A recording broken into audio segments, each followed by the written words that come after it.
आप सभी लोगों का हमारे यूट्यूब चैनल पे स्वागत है भारतीय अर्थव्यवस्था की क्लास में। तो आज हम भारतीय अर्थव्यवस्था की क्लास के तहत जो हमने एक बेहद इम्पोर्टेंट टॉपिक को लिया है वो है भारतीय रिजर्व बैंक। भारतीय रिजर्व बैंक में हमको क्या क्या चीज़ें पढ़नी है, तो पहले हम इस चीज़ को समझते हैं। तो सबसे पहले हम देखेंगे भारतीय रिजर्व बैंक का इतिहास क्या रहा है, यानी कि कब, कैसे, किस तरीके से ये बना। उसके बाद हम दूसरे टॉपिक में देखेंगे आरबीआई के महत्वपूर्ण गवर्नरों की हम सूची देखेंगे। दूसरे टॉपिक में हम देखेंगे आरबीआई के महत्वपूर्ण गवर्नरों की सूची। उसके बाद हम देखेंगे आरबीआई से संबंधित जो शब्दावली है, शब्दावली को हम देखेंगे, शब्दावली को देखेंगे। उसके बाद हम देखेंगे आरबीआई से संबंधित महत्वपूर्ण कार्य और इनसे संबंधित कुछ विविध की चीज़ें हैं, उसको भी हम देखने का प्रयास करते हैं। तो चलिए हम क्लास को स्टार्ट करते हैं। तो सबसे पहले हम देखेंगे कि भारतीय रिजर्व बैंक का इतिहास जो है वो किस तरीके से रहा है। तो इतिहास को हम देखने का प्रयास करेंगे। तो चलिए स्टार्ट करते हैं। तो सबसे पहले आरबीआई के स्थापना के लिए जो एक समिति बनती है, जिसे हम 1914 में बनाते हैं, जो आरबीआई की स्थापना के लिए चेम्बरलिन समिति के नाम से जाना जाता है। उसके कुछ सालों के बाद 1926 में रॉयल कमीशन बनता है या हिल्टन यंग आयोग बना। इसी आयोग ने सिफारिश किया कि जो बैंक आप बना रहे हैं उस बैंक के लिए केंद्रीय बैंक जांच समिति का गठन हो, जो 1930 में किया गया था। उसके कुछ सालों के बाद जब ये तय हो गया कि अब हमें एक ऐसा बैंक बनाना है, केंद्रीय बैंक, जो पूरे भारत स्तर पे यानी ब्रिटिश भारत स्तर पे काम करेगा, तो उसके लिए 1934 में आरबीआई एक्ट पारित हुआ। इस एक्ट के तहत 1 अप्रैल 1935 को आरबीआई की स्थापना हो गई। अब आरबीआई से संबंधित और सारी चीज़ें जो हैं कि आरबीआई की शुरुआती पूंजी कितनी थी, तो 5 करोड़ थी। ये चीज़ भी आपको जानना है कि पूंजी कितनी थी, 5 करोड़ थी। उसके बाद फिर हम देखते हैं कि 1948 में, यानी कि जब हमारा भारत आज़ाद हो जाता है, तो भारत आज़ाद होने के बाद भारत को भी एक ऐसे बैंक की ज़रूरत थी जो पूरे संपूर्ण भारत में व्यापार की बात कर सके, उसके बाद विदेशी मुद्रा भंडार को रख सके और बैंकों के लिए ऋण की व्यवस्था उपलब्ध करा सके। नोटों को कौन छापेगा, तो इसके लिए एक ऐसे बैंक की ज़रूरत थी कि जो भारत सरकार के बहुत सारे कामों को वो देख सके। तो यही जो पहले बैंक था 1935 में बना था, इसी को हम लोग क्या करते हैं, अपने सरकार के अपने अंडर में लेके आते हैं, क्योंकि जब ये बना था तो उस समय ये निजी व्यक्तियों के द्वारा बनाया गया था। तो सरकार कोई भी चीज़ अगर सरकारी अंडर में लेना चाहती है तो उसके लिए क्या करती है, उसके लिए एक जियो पास करना पड़ता है या एक एक्ट पास करना पड़ता है। तो एक्ट क्या बना 1948 में, transfer to public ownership act 1948 में ये पारित हुआ। इसी के तहत क्या हुआ कि 1 जनवरी 1949 को आरबीआई का गठन हो गया। और ये भी पूछा जाता कि आरबीआई किस मंत्रालय के अधीन काम करता है, तो आपको बताना है आरबीआई वित्त मंत्रालय के अधीन काम करता है। किसके अधीन, वित्त मंत्रालय के अधीन काम करता है, यानी फाइनेंस मिनिस्ट्री के अंदर। उसके बाद आरबीआई का पुराना नाम क्या है, तो जब ये आरबीआई 1 अप्रैल 1935 को बना था तो उस समय इसका नाम था, आरबीआई का इंपीरियल बैंक के नाम से जानते थे, इसको इंपीरियल बैंक के नाम से जानते थे। बाद में ये जब भारत सरकार इसको अपने अंडर में लेती है तब इसका नाम भारतीय रिजर्व बैंक रखा जाता है। और इसका प्रतीक चिन्ह या लोगो क्या है, तो बाघ और ताड़ का वृक्ष इसका लोगो है। ये भी परीक्षा में कई बार सवाल पूछा गया है कि इसका लोगो क्या है, तो आपको बताना बाघ और ताड़ का वृक्ष इसका लोगो है। 1935 से 37 तक ये इसका जो मुख्यालय रहा है वो कोलकाता में, और 37 के बाद इसको मुंबई में स्थानांतरित किया गया था। उसके बाद अन्य जो फैक्ट है, 1947 तक ये बर्मा यानी म्यांमार, हमारे पड़ोसी देश के केंद्रीय बैंक की भूमिका निभाता रहा, और 1948 तक पाकिस्तान की। तो इस तरीके से ये आरबीआई के ऐतिहासिक पृष्ठभूमि से संबंधित सारी चीज़ें हैं कि आरबीआई कब बना, कैसे बना, किस तरीके से भारत सरकार इसको अपने अंडर में लेके आती है और कब इसका राष्ट्रीयकरण होता है, कौन से मंत्रालय के अंतर्गत है, कितनी पूंजी लगी थी, कौन कौन से नियम कानून इसके तहत बने हैं, बाकी जो भी इन्फॉर्मेशन की चीज़ें थी वो सारी चीज़ें इतनी हैं। अब आगे हम देखेंगे कि आरबीआई से संबंधित कई सारी शब्दावली है जो हमारे विभिन्न परीक्षाओं में पूछी जाती है कि इस शब्दावली का क्या मतलब है, यानी कि एमएसएफ क्या है, रेपो रेट क्या है, बैंक रेट क्या है, सीआरआर क्या है, एसएलआर क्या है।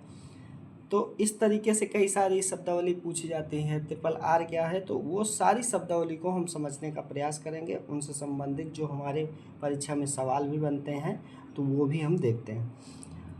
आरबीआई पूरे भारत में जितने भी बैंक हैं उनको आरबीआई पैसा देता है, यानी सरल शब्दों में कहें तो आरबीआई क्या है, आरबीआई पिता है। आरबीआई सभी बैंकों का पिता होता है। तो वो इस फर्ज के तहत वो सारे अपने बच्चों को यानी सारे बैंकों को वो पैसा देने का कार्य करता है, यानी ऋण देने का काम करता है। तो मान लीजिए कि आरबीआई के तहत बहुत सारे बैंक हैं, तो हर बैंकों को अलग अलग अवधि के लिए ऋण की आवश्यकता पड़ती है। तो उसमें जैसे मान लीजिए किसी भी बैंक को अगर एक दिन के लिए पैसा लेना है तो आरबीआई क्या कहती है, आरबीआई कहती है भैया कि हम आपको जिस दर से पैसा देंगे उसे हम कहेंगे एमएसएफ। क्या कहेंगे, एमएसएफ, यानी कि जिसे हम मार्जिनल स्टैंडिंग फैसिलिटी या हिंदी में सीमांत अस्थायी सुविधा दर के नाम से जानते हैं।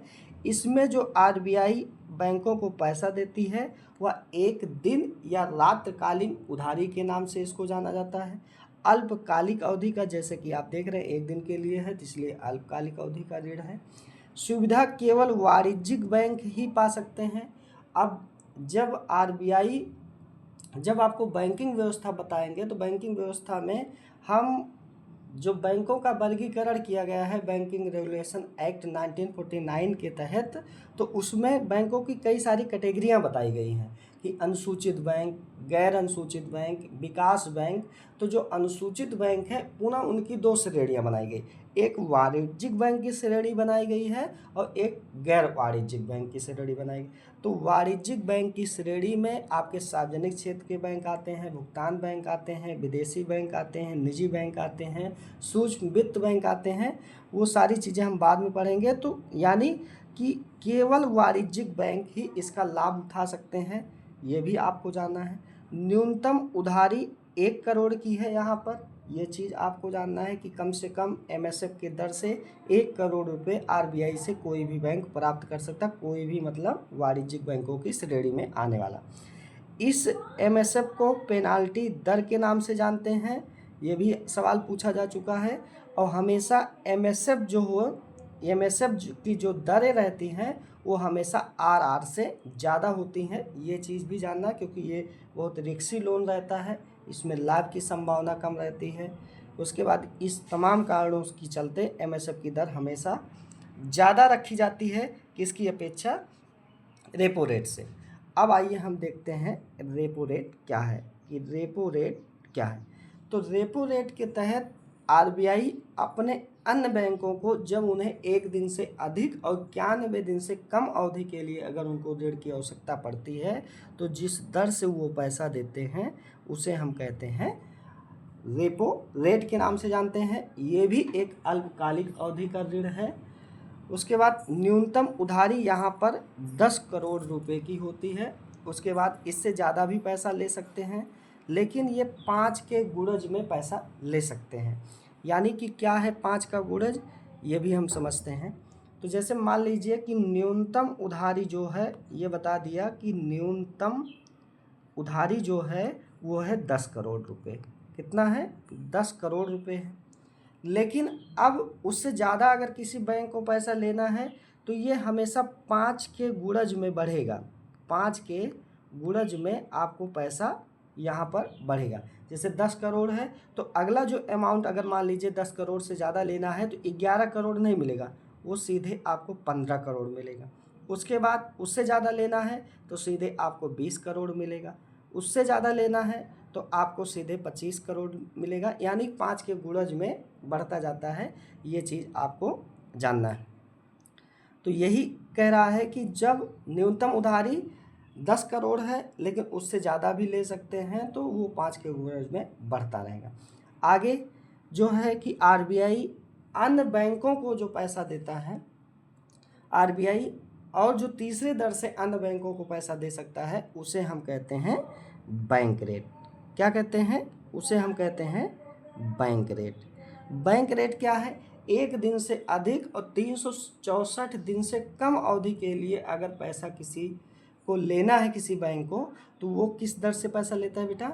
वो लेता है बैंक रेट की दर से पैसा लेता है, जो 1 से 364 दिन के बीच की अवधि रहती है।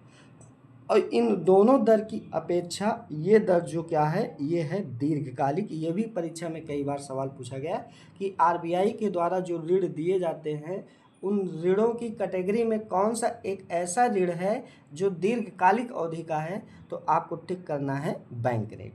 ये कई बार सवाल पूछा गया है। उसके बाद बैंक रेट हमेशा क्या होता है? ज़्यादा होता है किससे? रेपो रेट से। ये भी आपको जानना है। जैसे रेपो रेट से ज़्यादा क्या है? एमएसएफ। और रेपो रेट से दूसरा क्या ज़्यादा है? तो बैंक रेट भी ज़्यादा है। ये भी आपको जानना है। तो ये तमाम चीज़ें हैं जो आरबीआई की शब्दावली के तहत हमने देखा कि एमएसएफ क्या है। यानी कि फिर से एक बार बता देते हैं, अगर किसी आरबीआई से किसी बैंक को अगर एक दिन के लिए पैसा लेना है तो वो एमएसएफ की दर से देगा। उसके बाद एक दिन से अधिक 91 दिन से कम की अवधि के लिए पैसा लेना है तो रेपो रेट की दर से पैसा लेगा। उसके बाद किसी को अगर बैंक रेट की दर से पैसा लेना है तो आप एक दिन से अधिक 364 दिन से ज़्यादा अवधि के लिए पैसा लेते हैं तो उसे दीर्घकालिक ऋण के रूप में जानते हैं। ये सारी चीज़ें हैं। अब आगे हम देखते हैं और जो अन्य शब्दावली है जो हमको जानना है, अन्य शब्दावली। अब हम देखते हैं कि आरबीआई से बैंक पैसा ले लिए। अब बैंक से पैसा जब हम लोग यानी आम जनता पैसा लेने जाती है तो वो पैसा हम बैंक से लेते हैं, क्योंकि हम डायरेक्ट आरबीआई से पैसा नहीं ले सकते हैं। तो डायरेक्ट जिनसे हम पैसा हम आप ले सकते हैं उसे हम क्या कहते हैं? बैंक। बैंक में कई सारे बैंक होते हैं। किसी का बीओबी में खाता है, किसी का पंजाब नेशनल में खाता है, किसी का सेंट्रल बैंक ऑफ इंडिया में खाता है, किसी का आंध्रा बैंक में खाता है। तो तमाम बैंक ऐसे हैं कि जो बैंक से हम पैसा लेते हैं उसे हम क्या कहते हैं? प्रधान ब्याज दर के नाम से जानते हैं। किस नाम से? प्रधान ब्याज दर के नाम से जानते हैं जब बैंक से हम पैसा लेने जाते हैं। तो सबसे पहले 2010 से पहले जब कोई व्यक्ति बैंक से पैसा लेने जाता था तो उसे हम प्रधान ब्याज दर यानी प्राइम लेंडिंग रेट के नाम से जानते थे। ये चीज़ आप जान गए। उसके बाद दूसरा 2010 के बाद से जो पैसा हमको बैंक देने लगा उसे हम कहते हैं बेस रेट। यानी 2010 के बाद से जो पैसा हमें बैंक जिस दर से पैसा देने लगा उसे हम बेस रेट या आधार दर के नाम से जान 2010 के बाद से उसके बाद इसी बेस रेट की दर से पैसा मिलता रहा। लेकिन 8 नवंबर 2016 में जब देश में नोटबंदी हुई तो नोटबंदी के बाद जिस दर से हमें पैसा मिलने लगा उसे हम कहे MCLR यानी marginal cost of fund based landing rate के नाम से पैसा हमको मिलने लगा, जिसे हम MCLR के नाम से जानते हैं। 8 नवंबर 2016 से अक्टूबर 2019 के बीच में हमको पैसा MCLR की दर से मिलता रहा। अब आगे हम देखते हैं कि वर्तमान समय में हमें किस दर से पैसा मिलता है। तो वर्तमान दर से हमें जिस दर से पैसा मिलता है उसे हम कहते हैं एक्सटर्नल बेंचमार्क रेट यानी शॉर्ट फॉर्म में EBR की दर से पैसा मिलता है, जो अक्टूबर 2019 से लागू है। ये सारी चीज़ें भी आप जान गए कि जब हम आरबीआई से पैसा लेते हैं तो वो 3 दर से MSF की दर से पैसा लेते हैं या रेपो रेट या बैंक रेट की। लेकिन जब हम अब बैंक आरबीआई से पैसा ले चुका है, अब हम लोग यानी आम जनता जब पैसा बैंक से लेने बैंक में लेने जाते हैं तो पहले वो प्रधान ब्याज दर के नाम से जाना जाता था, बाद में 2010 के बाद वो बेस रेट, उसके बाद 8 नवंबर 2016 के बाद से उसी को MCLR के नाम से जानते हैं।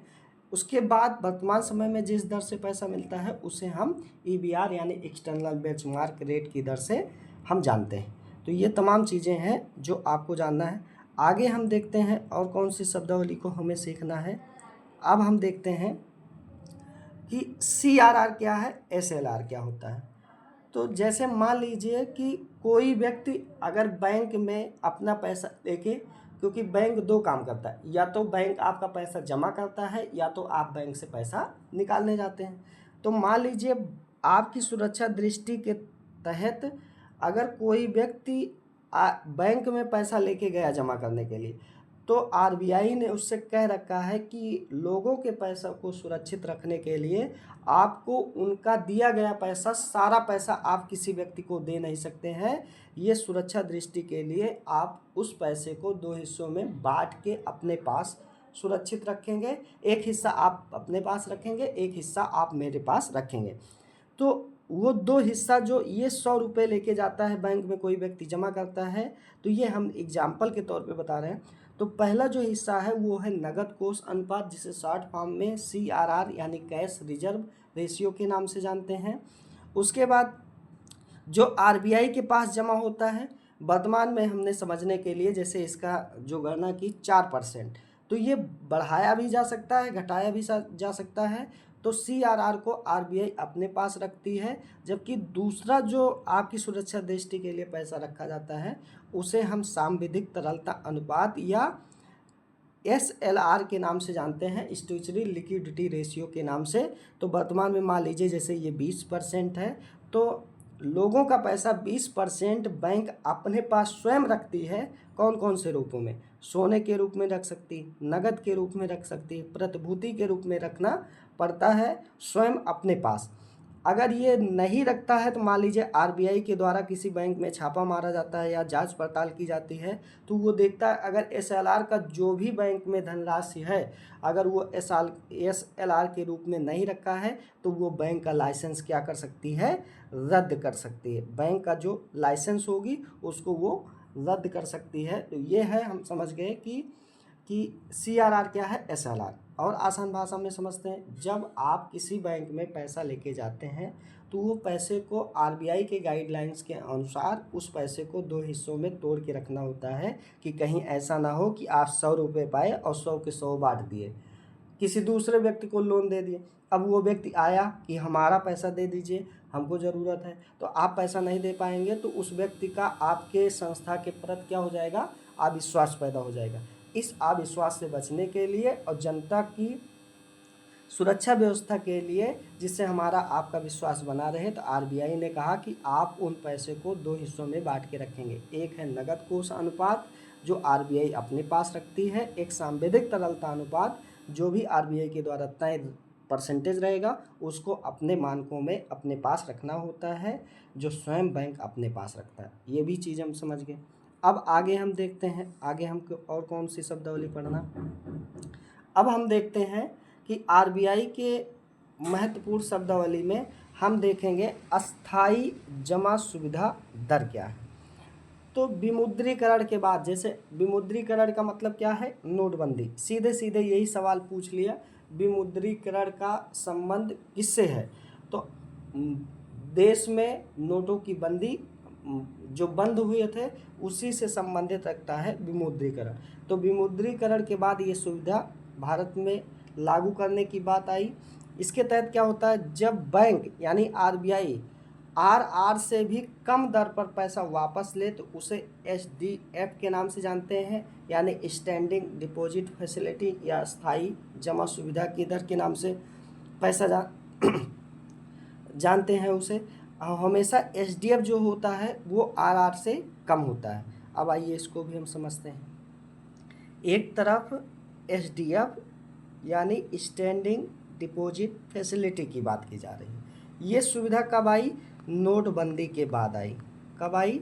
नोटबंदी के बाद आई। नोटबंदी का मतलब क्या है कि जब हमारे देश में 8 नवंबर 2016 को नोटबंदी नोटबंदी हुई, तो आप देखते हैं जब नोट बंद हुए 1500 के, तो बहुत सारे नोटों की संख्या, मतलब लोग इधर उधर लेके टहल रहे थे कि आप मेरा पैसा जमा कर लीजिए, बैंकों के पास लेके जाते थे। तो बैंक अपने पास जमा करते थे। अब बैंक को उस मुद्रा से कोई मतलब नहीं, अब वो मुद्रा अब फिर से कहाँ जानी है, आरबीआई के पास। तो आरबीआई ने एक सुविधा निकाली, एसडीएफ, जिसे हम कहते हैं स्टैंडिंग डिपॉजिट फैसिलिटी के नाम से जानते हैं, जो नोटबंदी के बाद आई। इसमें ये कहा गया कि एसडीएफ के तहत जो नोट बंद हुए हैं उनको बैंकों के माध्यम से बहुत कम दर पे या 0% की दर पर आरबीआई उनको अपने पास मंगाएगा। ठीक, ये चीज़ समझ में आई। उसके बाद अगला कह रहा है कि रेपो यानी RRR क्या है, यानी रिवर्स रेपो रेट क्या है। तो इस दर से क्या करती है आरबीआई, अपने पास पैसा बैंकों से मंगवाती है, जिसे हम रिवर्स रेपो रेट के नाम से जानते हैं। यानी रेपो रेट से आरबीआई आपको पैसा देती है और रिवर्स रेपो रेट से उसी बैंक से आरबीआई पैसा ले लेती है, जब देखती है कि मार्केट में अनावश्यक पैसों की जो तरलता है वो ज़्यादा बढ़ गई है, तो RRR की दर से पैसा ले लेगी। लेकिन जब विषम परिस्थितियों में नोटबंदी हो जाए, या कई बार ऐसा देखा जाता मार्केट में बहुत सारी समस्याएं आ जाती हैं, जिससे हम लोग जो भी मांग रहती है जनता की, उसको उपलब्ध नहीं करा पाते, लोगों के पास ज़्यादा पैसा रहता है, तब हम किसका प्रयोग करते हैं, तब हम विषम परिस्थितियों में एसडीएफ का प्रयोग करते हैं। तो ये सारी चीज़ें हम समझ गए। अब आइए हम देखते हैं अगली जो शब्दावली है वो है MSS, यानी मार्केट स्टेबलाइजेशन स्कीम। ये आरबीआई ने पहली बार 2004 में इसको लागू किया। बाज़ार में जब भी किसी भी परिस्थिति में अगर डॉलर की मात्रा बढ़ जाती है, तो आरबीआई क्या करती है, MSS बॉन्ड निकालती है, जो सरकारी प्रतिभूतियों के माध्यम से क्रय विक्रय किया जाता है।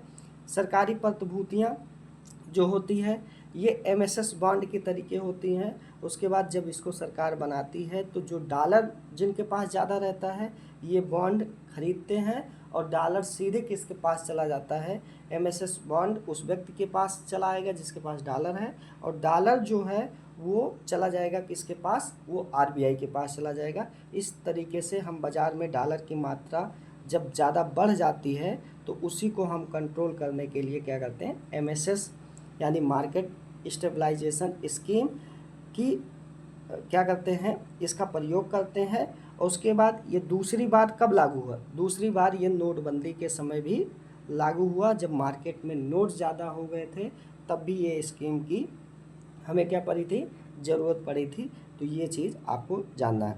नेक्स्ट शब्दावली में हम देखेंगे क्या चीज़ें, हम नेक्स्ट शब्दावली में देखने वाले हैं तरलता समायोजित सुविधा। ये क्या है कि नरसिम्हन समिति के द्वारा इसको लाया गया था। पहले ये 7 दिन का होता था, वर्तमान समय में तरलता की गणना के लिए प्रतिदिन इसकी गणना की जाती है। LF जो होता है वो हमेशा रेपो रेट से क्या होता है, ज़्यादा होता है। ये चीज़ आपको जानना है। ये क्या है, इसको भी आसान भाषा में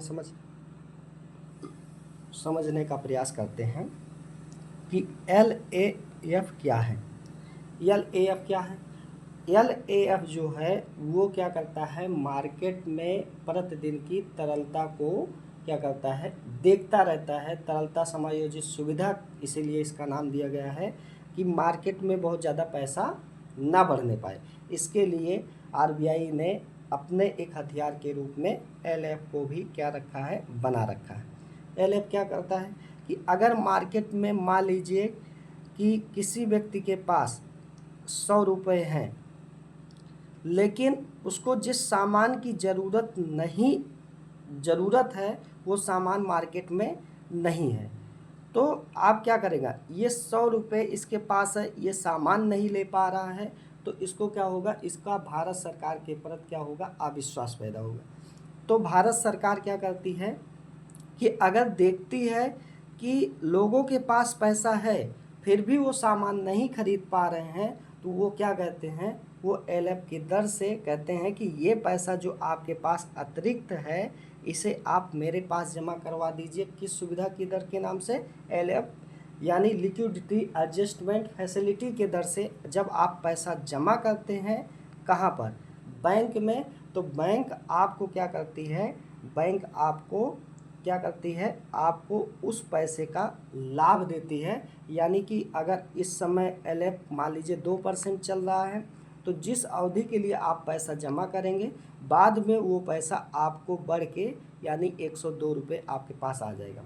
तो निश्चित समय के बाद ये आपको लाभ के साथ जुड़ के आपको पैसा मिल जाता है। और मार्केट में जो तरलता बढ़ जाती है, जिससे लोग सामान की मांग ज़्यादा करने लगते हैं और सामान नहीं मिल पाता है, तो इससे समस्या खड़ी होती है। तो वही तरलता समायोजित सुविधा के तहत आपकी तरलता को RBI बैंक के माध्यम से RBI क्या करती है? खींच लेती है अपने पास, जिससे यथास्थिति यानी व्यवस्थाएं में कहीं कोई समस्या नहीं होती है।